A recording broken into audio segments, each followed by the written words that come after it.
नमस्कार. श्री स्वामी समर्थ. स्वामी कृपा चॅनलवर नवीन असाल तर लाईक आणि सबस्क्राईब करायला विसरू नका आणि चॅनलला सपोर्ट करायला तर नक्कीच विसरू नका. स्वामी भक्तांनो, आता स्कूल चालू झालेले आहे. काही मुलांच्या लक्षात राहत नाही. म्हणजे रोजचा जो अभ्यास असतो त्याच्याकडे मुलं व्यवस्थित, आणि लहान लेकरांचं कसं असतं ते व्यवस्थित लक्षही देते नाही. त्यांचं सगळं लक्ष खेळण्याकडे असतं. तर अशा मुलांसाठी काय करायचं आहे, सकाळचा जो टायमिंग आहे ना, ज्यावेळेस उठता व आंघोळ करता त्यावेळेस त्यांना फक्त एक माळ श्री सरस्वती नमः ह्या मंत्राची तुम्हाला घ्यायची आहे, जेणेकरून त्यांचं जे लक्ष लागत नाही आहे ते लक्ष पण त्यांचं एका ठिकाणी केंद्रित होईल व जी बौद्धिक क्षमता आहे ती वाढण्यास त्यांना मदत होईल.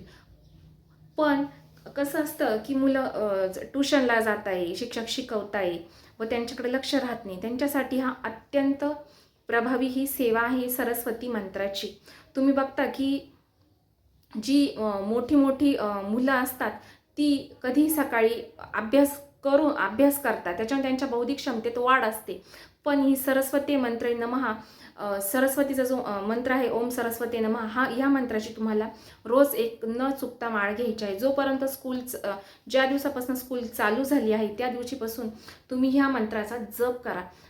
मुलांकडनं जप करून घ्या. बघा, जर मुलांनी केला नाही तर तुम्ही पण तो जप केला तरी चालतो, तशी काही हरकत नाही. एका ग्लासमध्ये पाणी घ्यायचं आहे आणि एक छोटासा ग्लास घ्यायचा आणि त्याच्यामध्ये पाणी घेऊन आपले हे जे 5 बोट आहे त्याच्यावर ठेवायचं आहे डाव्या हाताने व ओम सरस्वती नमः ह्या मंत्राचा जप करायचा आहे. बघा, तुमच्या मुलाची जी बौद्धिक क्षमता आहे ना त्यात तुम्हाला नक्कीच जी वाढ होताना दिसेल व मुलं अभ्यासात लक्षही देतील व उद्धटपणाही करणार नाही. प्रत्येकाची एकच अडचण असते की मुलं ऐकत नाही, काय करावं. त्याच्यासाठी हा एकदम कारागीर ही सेवा आहे. तुम्ही नक्की करा. आजचा व्हिडिओ कसा वाटला कमेंट बॉक्समध्ये नक्की कळवा व चॅनलवर नवीन असाल तर लाईक आणि सबस्क्राईब करायला विसरू नका. धन्यवाद.